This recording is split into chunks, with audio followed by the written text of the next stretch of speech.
پرانے زمانے میں ایک ریاست تھی۔ یہاں کے بادشاہ نواب زین نہایت دولت مند اور نیک دل انسان تھے۔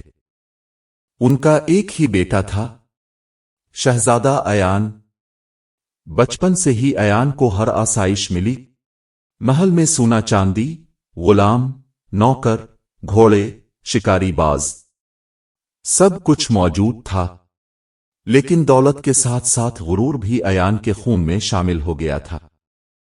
اس کی ماں کا انتقال جلد ہو گیا تھا، اس لیے باپ نے اسے حد سے زیادہ لاڈ پیار دیا۔ ایان چھوٹی چھوٹی باتوں پر نوکروں کو مارتا، غریبوں کا مذاق اڑاتا اور باپ کی نصیحتوں پر کان نہ دھرتا۔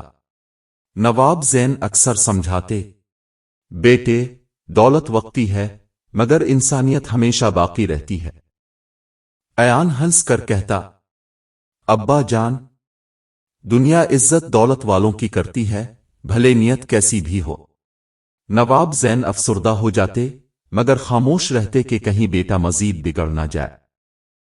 ایک دن شہر میں اعلان ہوا کہ پڑوسی سلطنت کے بادشاہ کی بیٹی شہزادی آلینا کا قافلہ آنے والا ہے۔ وہ علم و اخلاق کی مثال سمجھی جاتی تھی۔ ایان نے سنا تو مسکرا کر کہا، بس اب ایک ہی چیز کی کمی ہے، وہ شہزادی۔ اسے حاصل کر کے میں سلطنت کا سب سے بڑا فاتح بن جاؤں گا۔ شہزادی آلینا نہایت خوبصورت مگر سادہ مزاج لڑکی تھی۔ وہ اپنے والد کے ساتھ شہزادہ ایان کی سلطنت میں آئی تھی تاکہ دونوں بادشاہ کی سلطنتوں کے درمیان امن کا معاہدہ کرے۔ ایک شام محل کے باغ میں جب وہ پھولوں کے درمیان بیٹھ کر کتاب پڑھ رہی تھی تو شہزادہ ایان وہاں آ پہنچا۔ اس نے غرور بھری مسکراہٹ کے ساتھ کہا، شہزادی، میرے باغ میں پھولوں سے زیادہ کوئی خوبصورت چیز نہیں سوائے آپ کے۔ شہزادی نے کتاب بند کی اور کہا، خوبصورتی باتوں سے نہیں، کردار سے پہچانی جاتی ہے۔ شہزادے، یہ سن کر ایان کے غرور کو چوٹ لگی۔ اس نے سوچا کہ اس سے پہلے کہ یہ لڑکی مجھے مسترد کرے، میں اسے مجبور کروں گا کہ یہ مجھ سے شادی کرے۔ اس نے اپنے غلاموں کو حکم دیا کہ شہزادی کے خادموں پر الزام لگاؤ کہ وہ محل سے زیورات چرا رہے تھے۔ اگلے دن شور مچ گیا۔ آلینا کے قافلے کو شرمندگی اٹھانی پڑی مگر وہ سمجھ گئی کہ یہ سب ایان کی سازش ہے۔ اس نے خاموشی سے قافلہ واپس لے جانے کا فیصلہ کیا مگر جاتے جاتے ایک بات کہی کہ اے شہزادے، جھوٹ کی بنیاد پر جیتنے والا شخص کبھی دل نہیں جیت سکتا۔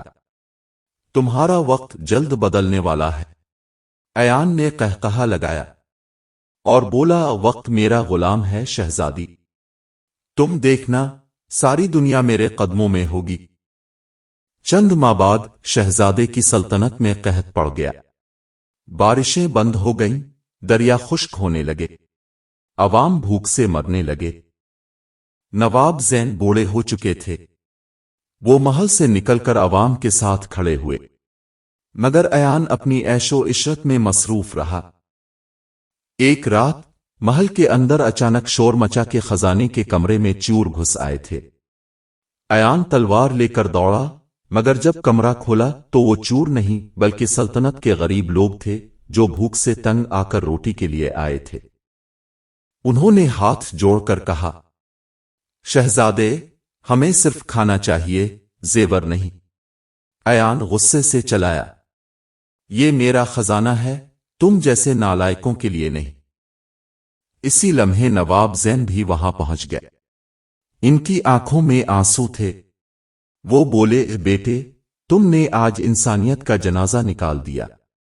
یاد رکھو، جب عوام کا پیٹ خالی ہو تو بادشاہ کا تخت خالی ہو جاتا ہے۔ اگلے ہی دن بغاوت پھوٹ پڑی۔ عوام نے محل پر دھاوا بول دیا۔ ایان وہاں سے بھاگ نکلا۔ پہاڑوں میں، جنگلوں میں اس نے کئی دن بھوک سے تڑپتے ہوئے گزارے۔ جس دولت پر اسے غرور تھا وہ سب چھن چکی تھی۔ ایک رات ایان تھکن سے ایک پرانے مزار کے قریب گر پڑا۔ وہاں ایک فقیر بیٹھا ہوا تھا جس کے چہرے پر نور اور آنکھوں میں سکون تھا۔ فقیر بولا، بیٹا، غرور کی آگ جب بجھتی ہے تب دل روشن ہوتا ہے۔ تم کون ہو؟ ایان روتے ہوئے بولا، میں وہ شہزادہ ہوں جو سب کچھ پا کر بھی خالی رہ گیا۔ فقیر نے مسکرا کر کہا، شہزادے، اللہ کبھی اپنے بندے کو دیر سے جگاتا ہے مگر اندھیرے میں نہیں چھوڑتا۔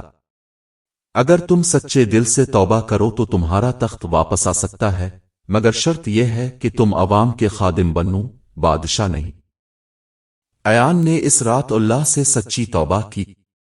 صبح جب وہ آنکھیں کھولتا ہے تو دیکھتا ہے کہ سامنے شہزادی آلینا کھڑی ہے۔ وہ حیران ہو کر کہتا ہے، تم یہاں؟ شہزادی بولی، تمہارے باپ نے وفات سے پہلے مجھے خط لکھا تھا کہ اگر ایان کبھی بدل جائے تو اسے معاف کر دینا۔ تمہارے باپ نے ساری دولت عوام میں بانٹ دی ہے، اب تمہارا امتحان ہے کہ خدمت کرو یا پھر اپنے غرور کو باقی رکھو۔ ایان کے چہرے پر سکون آ گیا۔ اس نے جھوک کر کہا، میں اب شہزادہ نہیں، اپنے لوگوں کا خادم ہوں۔ وقت گزرا، ایان نے اپنے محل کو مدرسہ اور شفا خانہ بنا دیا۔ وہ خود مزدوروں کے ساتھ کام کرتا، بیماروں کو دوائی دیتا۔ اس کے چہرے پر اب غرور نہیں بلکہ عاجزی کا نور تھا۔ ایک دن شہزادی آلینا دوبارہ آئی۔ اب شہر بدل چکا تھا۔ لوگوں نے بتایا، یہ وہی شہزادہ ہے جو پہلے غرور میں اندھا تھا مگر اب سب کے دلوں کا بادشاہ ہے۔ آلینا نے مسکرا کر کہا، اب تم سچے بادشاہ ہو کیونکہ تم نے خود کو جیت لیا۔ اسی دن دونوں کی سادہ سی شادی ہوئی۔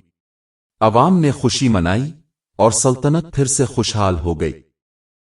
یہ کہانی ہمیں یہ سبق دیتی ہے، غرور انسان کو اندھا کر دیتا ہے، عاجزی اسے دوبارہ زندہ کرتی ہے۔ دولت وقتی ہے مگر نیکی اور انسانیت ہمیشہ باقی رہتی ہے۔ بادشاہ وہ نہیں جو حکومت کرے بلکہ وہ ہے جو اپنے نفس پر قابو پائے۔ توبہ کرنے والا ہمیشہ اللہ کے قریب ہو جاتا ہے۔ سچی بادشاہی دلوں پر حکومت کرنے میں ہے، زمینوں پر نہیں۔